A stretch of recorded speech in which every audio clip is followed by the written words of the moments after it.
Somos una iglesia que es abarcante, comprometidos con Jesús y con su evangelio. Por eso te voy a pedir que abras tu Biblia en el Evangelio de Juan, en el capítulo 20, para continuar estudiando lo que ocurrió alrededor de la resurrección de Jesús, ya que, como lo hemos estado viendo en las últimas semanas, su resurrección no es el final de la historia. La resurrección de Jesús no marca el final de lo que Él hizo en este tiempo, ya que, como lo vamos a ver, como lo hemos estado viendo y como lo vamos a seguir viendo, durante 40 días Jesús estuvo apareciendo a sus discípulos, estuvo interactuando con ellos, enseñándoles, manifestándoles diferentes cosas. Entonces, te repito, la resurrección no es el final de la historia, al contrario, su resurrección traza un nuevo camino, un nuevo comienzo, no solo en cuanto al oficio y a la posición de Jesús, sino un nuevo comienzo para nosotros, quienes ahora hemos creído en Él, para un nuevo comienzo para nosotros que hemos decidido depositar nuestra fe y entregar nuestra vida a este Jesús resucitado. Por eso vamos a continuar estudiando lo que Juan, el discípulo, quien escribe esto, nos da testimonio y nos lo declara no simplemente como un acto biográfico, es decir, no simplemente como un acto porque a Juan le interesaba que supiéramos qué fue lo que hizo Jesús y cómo lo hizo y en dónde lo hizo y a dónde fue y cómo fue y cuánto tiempo duró y cuántos milagros hizo. No, como lo vamos a ver el día de hoy, Juan escribe esto, nos deja testimonio de esto para que creamos en que Jesús es el Cristo o el ungido, el Hijo de Dios, y para que creyendo, dice Juan, tengamos vida en su nombre. Entonces, acompáñame a Juan, capítulo 20, versículos 24 al 31, por favor. Juan, capítulo 20, versículos 24 al 31. Pero Tomás, uno de los 12, llamado Dídimo, no estaba con ellos cuando Jesús vino. Le dijeron pues los otros discípulos: al Señor hemos visto. Él les dijo: si no viere en sus manos la señal de los clavos, y metiere mi dedo en el lugar de los clavos, y metiere mi mano en su costado, no creeré. 8 días después, estaba otra vez sus discípulos dentro, y con ellos Tomás. Llegó Jesús, estando a las puertas cerradas, y se puso en medio y les dijo: paz a vosotros. Luego dijo a Tomás: pon aquí tu dedo y mira mis manos, y acerca tu mano y métela en mi costado, y no seas incrédulo, sino creyente. Entonces Tomás respondió y le dijo: Señor mío y Dios mío. Jesús le dijo: porque me has visto, Tomás, creíste. Bienaventurados los que no vieron y creyeron. Hizo además Jesús muchas otras señales en presencia de sus discípulos, las cuales no están escritas en este libro, pero estas se han escrito para que crean que Jesús es el Cristo, el Hijo de Dios, y para que creyendo tengan vida en su nombre. Pero Tomás, ¿no? Inicia el versículo 24 con ese pero Tomás, ¿no? Y este simple pero viene a darle un nuevo giro a lo que ocurrió alrededor de la historia, ¿no? Viene a introducir un nuevo capítulo en lo que ocurre alrededor de la resurrección de Jesús. Es como si todo va bien, pero, ¿no? ¿Te ha pasado, no? Que te empiezan a contar algo y tú te emocionas y luego te dicen: pero pero no es esta semana, es hasta la otra. Y tú es como, ¿no? Y este pero viene a ser algo similar. Ahora, el texto no nos dice por qué Tomás no está con los discípulos cuando el resto está reunido. Es interesante que Juan toma la molestia, toma tinta para escribir que a Tomás se le decía el Dídimo. Si te fijas, ahí lo dice en el versículo 19, dice, pero Tomás, uno de los 12, llamado Dídimo, que en la traducción es el mellizo, ¿no? O el gemelo, ¿no? Entonces, Tomás el gemelo no estaba con ellos. Y se me hace interesante que Tomás tome el tiempo para llamar a Jesús, tome el tiempo para llamar a Tomás el Dídimo, el gemelo, y no para explicarnos por qué no estaba presente cuando Jesús se les aparece la primera vez. Ahora, no vamos a tratar de especular porque Tomás no estaba, pero es interesante que al igual que el resto de los discípulos que tampoco creyeron en su momento, Tomás no cree lo que se le está diciendo. Ahora, esto me habla de lo difícil, por si lo pudiéramos decir así, de lo difícil que llegó a ser creer en la resurrección de Jesús. Entonces no era como resucitó Jesús, sí, claro, no. Hubo un ambiente de temor, hubo esta palabra que hoy está tan de moda, ¿no? Hubo una atmósfera de incredulidad envolviendo el corazón de todos los discípulos. Lo que se me hace interesante es lo extremo de las evidencias que Tomás pide para poder creer. Chécate, dice, si no veo las señales de los clavos en las manos, no me basta solo con ver eso. Si no pongo mi dedo en donde están las heridas de los clavos en Jesús, si no meto mi mano en el costado abierto de Jesús, entonces no voy a creer. O si puedo hacer esto, voy a creer. La pregunta es, ¿quién hace eso? ¿No? ¿Quién hace eso? ¿Quién pide ese tipo de evidencias para poder creer? Al menos yo no. Yo veo sangre y se me baja el azúcar y necesito una coca, ¿verdad? Para reponerme. Ahora, tocar,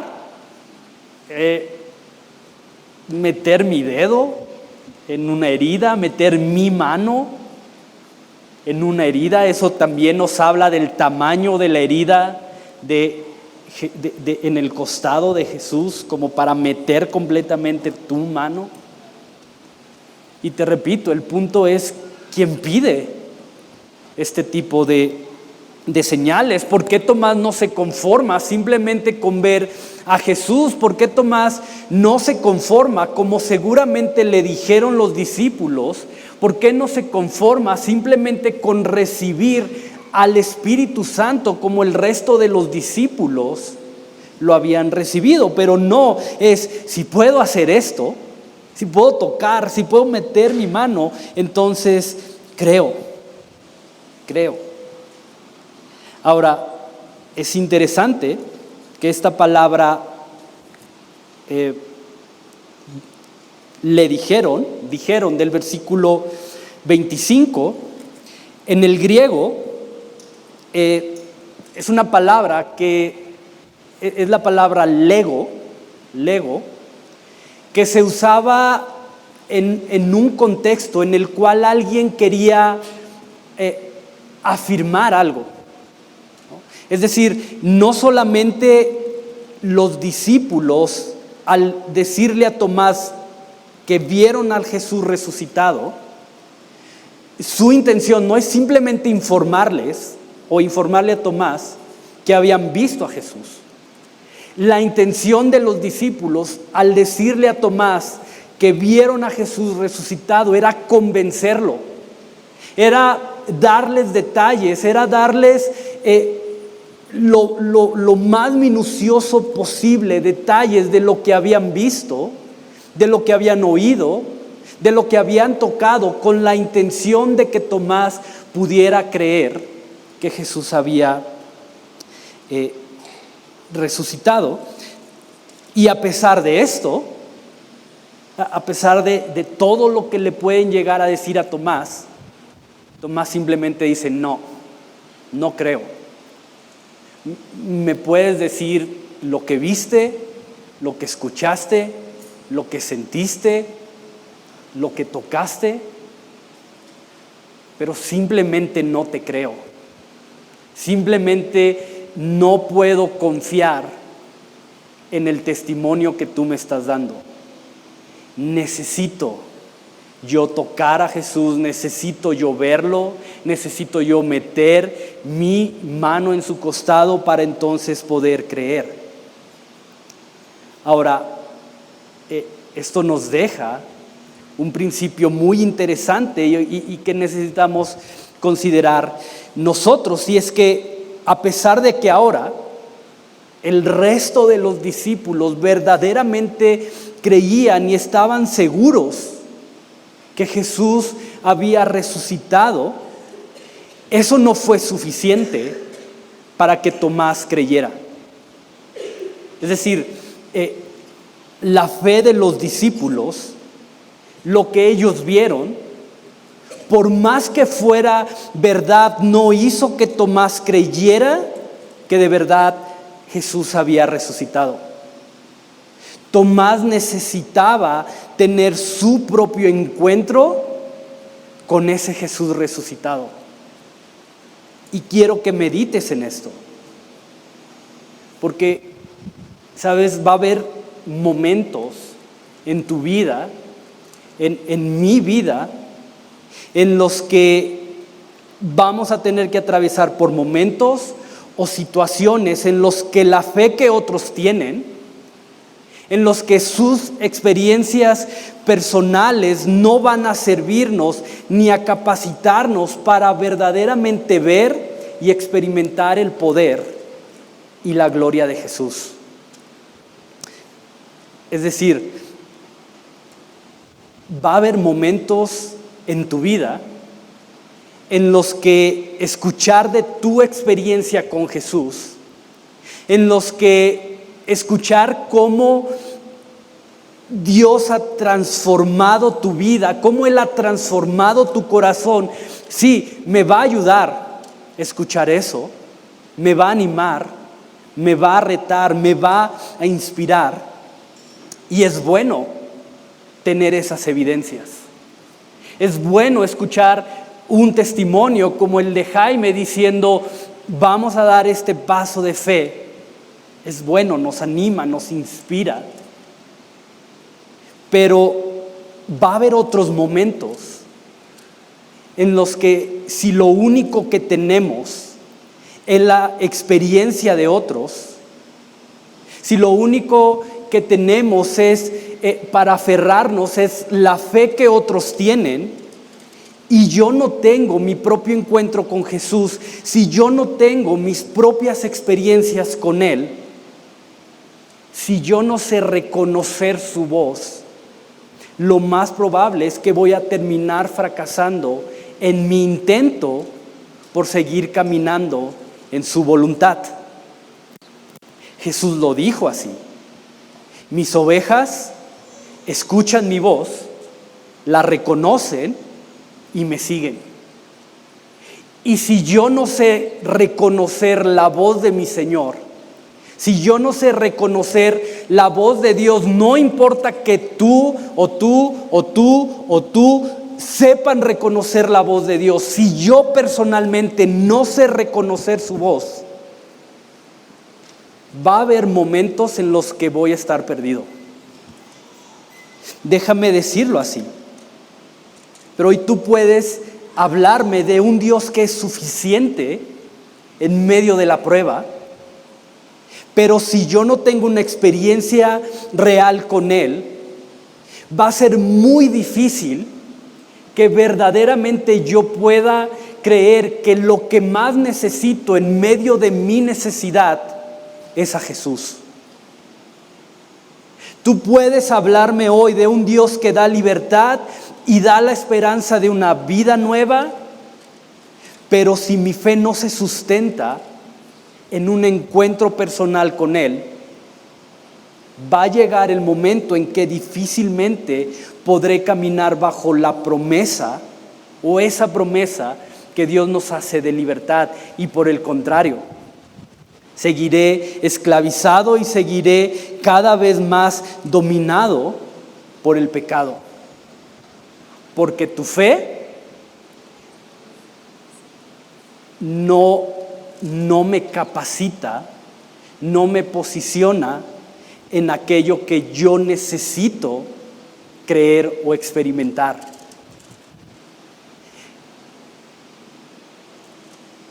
Y es mi oración, es mi anhelo, que por ejemplo mi hija Emily tenga su propia fe, porque ella no va a poder vivir de mi fe, ella no va a poder vivir en determinado momento de la fe de su mamá. Ella necesita cultivar, crear, tener su propio encuentro con Jesús y tener su propia experiencia con Jesús.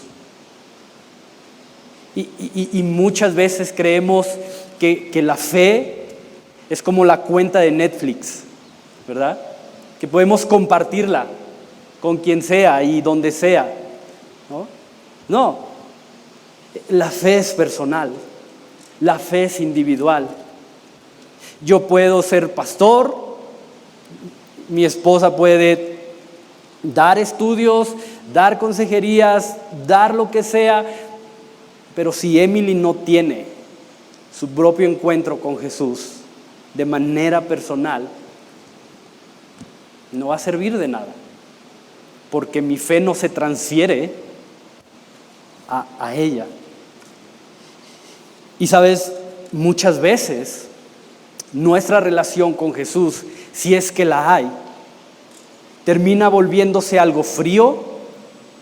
Nuestra relación con Jesús termina volviéndose algo distante, algo sin cambios reales y por consecuencia algo que termina siendo totalmente decepcionante, porque lo único que tenemos y con lo que nos conformamos es con las evidencias y la fe que otros tienen. Entonces, es necesario que tengamos nuestra propia experiencia, nuestro propio encuentro, que alimentemos, cultivemos nuestra propia fe. Por eso, 8 días después, de acuerdo a lo que nos dice Juan, Jesús le permite a Tomás tener su propia experiencia y su propia evidencia de la resurrección. Una experiencia que ya no se limitó simplemente a lo que otros vieron, una experiencia que ya no se limitó a lo que otros escucharon, a lo que otros tocaron, sino una experiencia que ahora tenía como base lo que Tomás mismo pudo ver, lo que Tomás mismo pudo escuchar, tocar. Job, uno de los hombres antiguos de la cual la Escritura nos da testimonio, lo dijo así: de oídas, Señor, te conocía, había escuchado de ti, sabía de ti por lo que había oído de otros, pero ahora mis ojos te ven. Hoy verdaderamente puedo decir, Señor, que te conozco.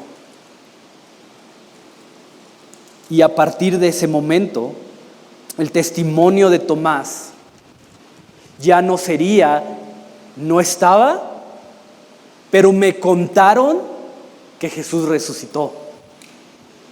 No estaban, pero me dijeron lo que Jesús les dijo. No, a partir de ese momento, el testimonio de Tomás, su fe, su confianza se sustentaría a partir de un yo vi al Jesús resucitado. Yo estuve ahí. Yo estuve delante de Jesús y pude oírlo, pude escucharlo, pude verlo. Y no sé cómo vienes hoy, pero creo que es un buen día para poder pedirle a Dios que te permita experimentar y tener tu propio encuentro con el Jesús resucitado.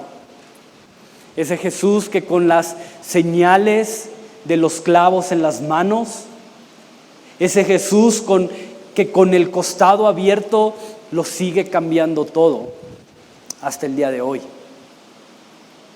Que tu testimonio no se limite a iba a un lugar en el que me hablaban de Dios. Estuve en un lugar en el que me hablaban de un Dios que provee.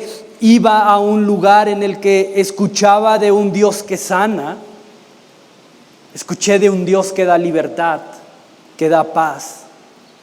Sino que tu testimonio pueda ser: he experimentado la paz que Dios da.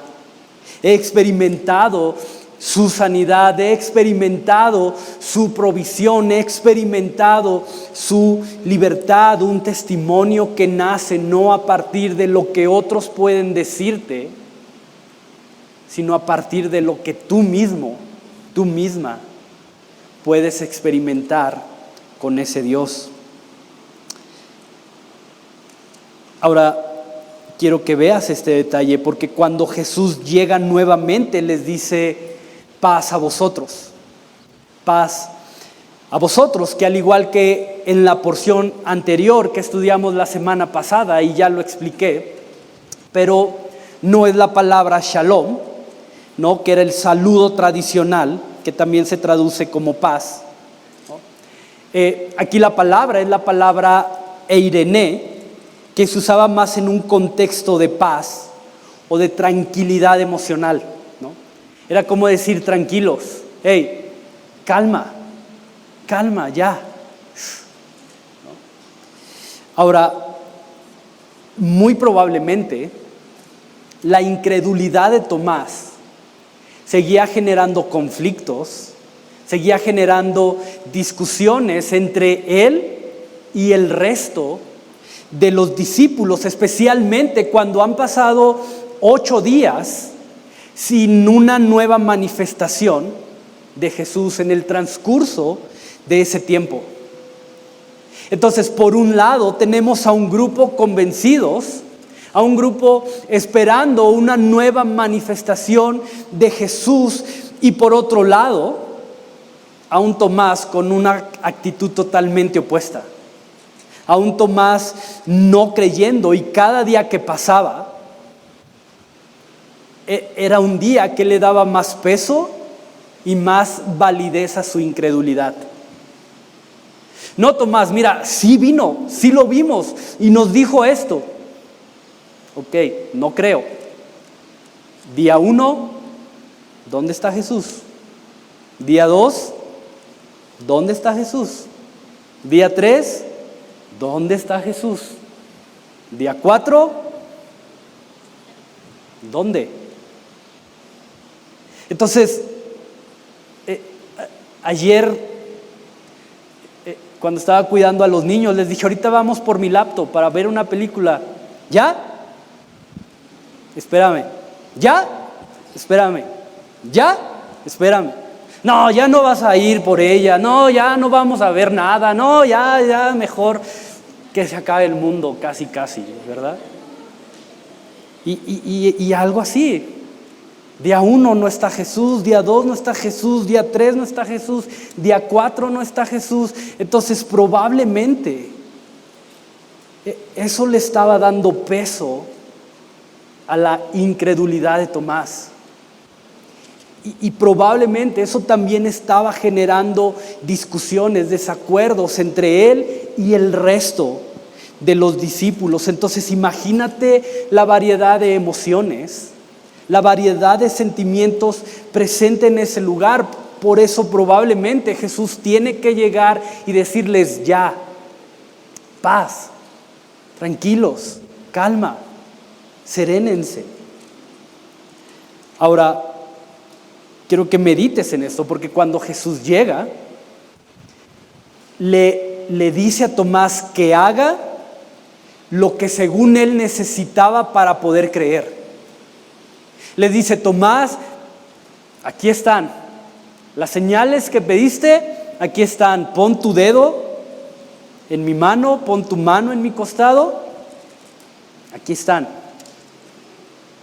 Y si te fijas, la primera reacción de Tomás no es, a ver Jesús, ven, acércate para poder hacerlo. No, simplemente su reacción al ver a Jesús es decir: Señor mío y Dios mío. Simplemente al ver a Jesús, al tener este encuentro con Él, su primera reacción es de adoración, de rendirse completamente a Él. Y es cierto lo que dijo Shiloh. Cuando tú tienes un encuentro con Jesús, querer saber de Él es tu anhelo. Querer saber de Él es lo que más deseas. Querer llenar tu vida de Él se vuelve una necesidad. Algo sin lo cual no puedes vivir. Algo que te incomoda cuando no estás teniendo tus tiempos aquí. Cuando no oras, cuando no alabas, cuando no adoras, cuando no te sumas a lo que Él vino a establecer, que es su iglesia. Cuando tienes un encuentro personal con Jesús, de tu corazón va a salir un Dios mío y Señor mío. ¿Te das cuenta? Para Tomás ni siquiera fue necesario tocar a Jesús para reconocerlo y adorarlo. Entonces, esta palabra Señor que Tomás o que Juan escribe para declarar lo que Tomás dice es la palabra curious. Y esta palabra la vas a encontrar muchas veces en tu Biblia, específicamente en el Nuevo Testamento, ¿no?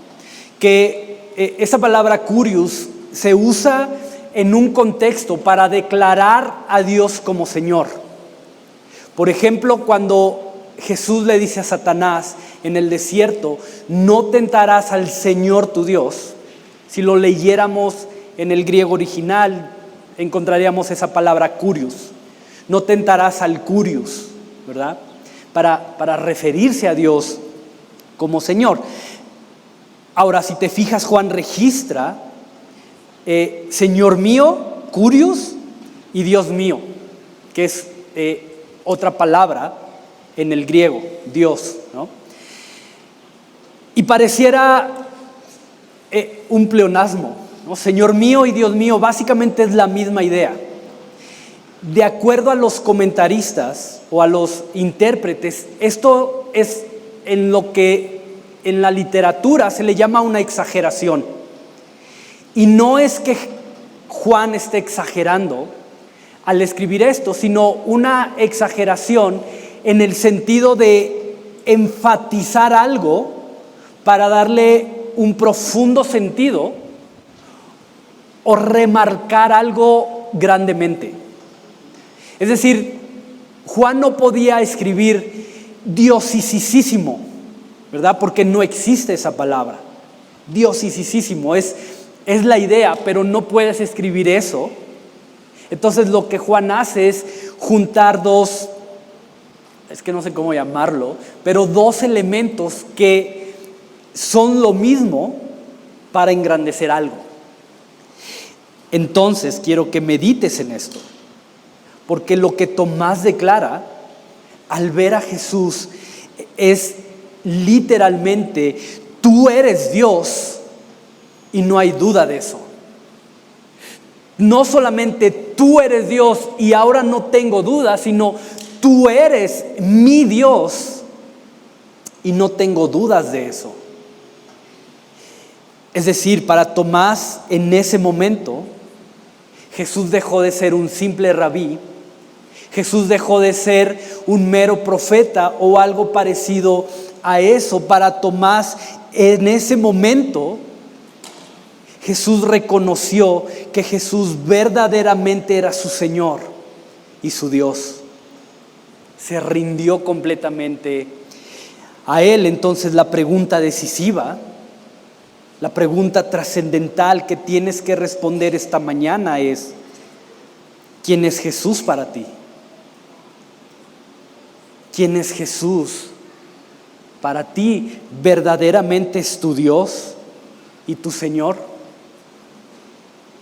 ¿Verdaderamente es tu Dios y tu Señor de tal forma que cuando su voluntad y tu voluntad están en juego, decides escoger su voluntad?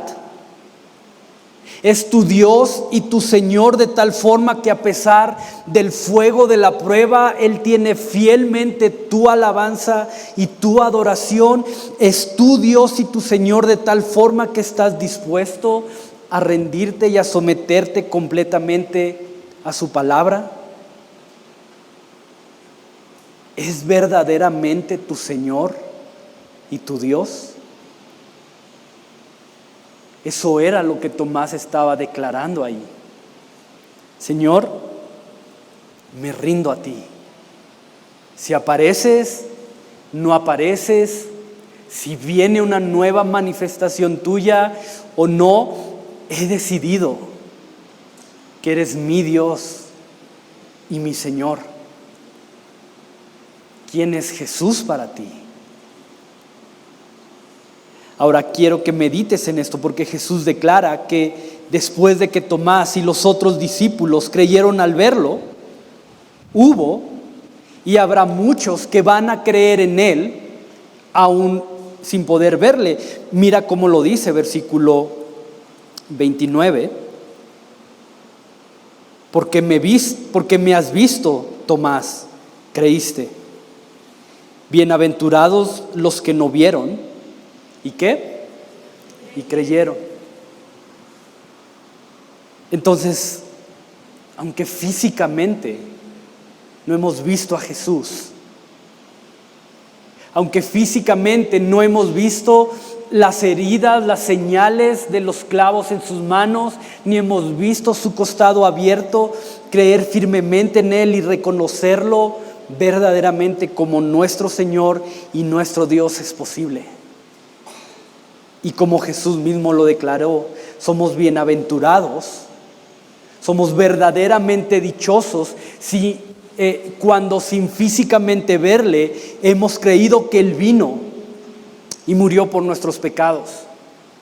Somos verdaderamente dichosos cuando sin verle creemos que al tercer día, de acuerdo al testimonio de las Escrituras, Él resucitó, y creemos que no solamente resucitó al tercer día, sino que después de 40 días de su resurrección, Él ascendió al cielo.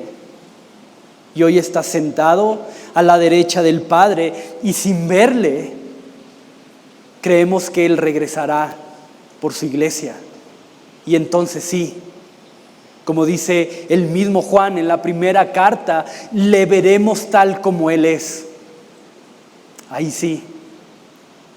Y toda rodilla, dice la Escritura, se doblará delante de Él, reconociéndolo, dándole gloria, honra y alabanza. Y somos bienaventurados aquellos que sin verle creemos eso. Y hoy quiero terminar dándote dos elementos que encontramos aquí mismo en el Evangelio de Juan, que nos ayudan y fortalecen nuestra fe, aun cuando no podemos verle. Entonces, acompáñame a Juan 5:39 para ver dos elementos que Dios dejó a nuestra disposición para que, como le dijo a Tomás, hoy sin verle podamos creer. Juan 5:39. Escudriñad las Escrituras, dijo Jesús, porque a ustedes les parece que en ellas tienen la vida eterna, y ellas son las que dan testimonio de mí. Y ellas son las que dan testimonio de mí. Ahora, esta palabra testimonio se usaba también en el contexto para señalar a alguien que hablaba a favor de o afirmaba algo como verdadero. Entonces lo que Jesús está diciendo es: escudriñen las Escrituras, porque ellas son las que van a poner en su corazón la evidencia que necesitan para poder creer en mí. Entonces, punto número 1, cuando profundizamos y estudiamos las Escrituras, tendremos la evidencia o el testimonio que necesitamos para poder creer aquí. Por eso es tan importante que de manera personal, pero también como iglesia, estudiemos, examinemos, memoricemos el consejo de Dios, su palabra.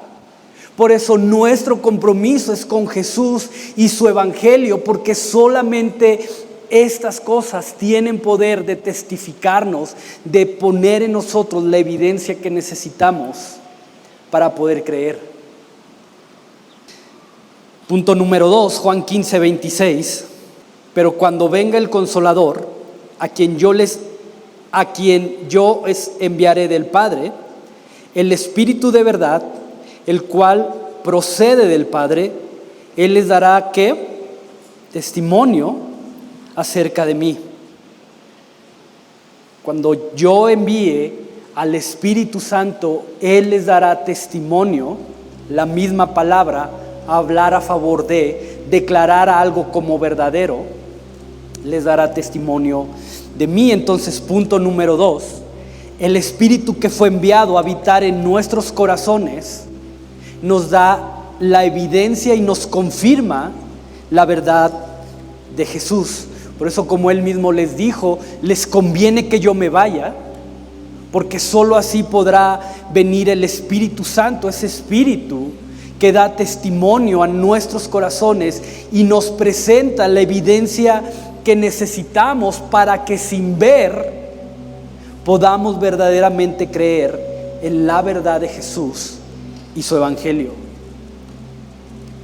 Entonces, para terminar, estos dos elementos, el Espíritu Santo y la palabra, nos aportan las evidencias que tú y yo necesitamos y nos ayudan a crecer en nuestra fe y en nuestra confianza en Jesús y su evangelio. De ahí que es tan necesario, te repito, es tan necesario, es vital que profundicemos en el estudio, en la meditación de la palabra y que tengamos una comunión real, cercana, profunda con el Espíritu.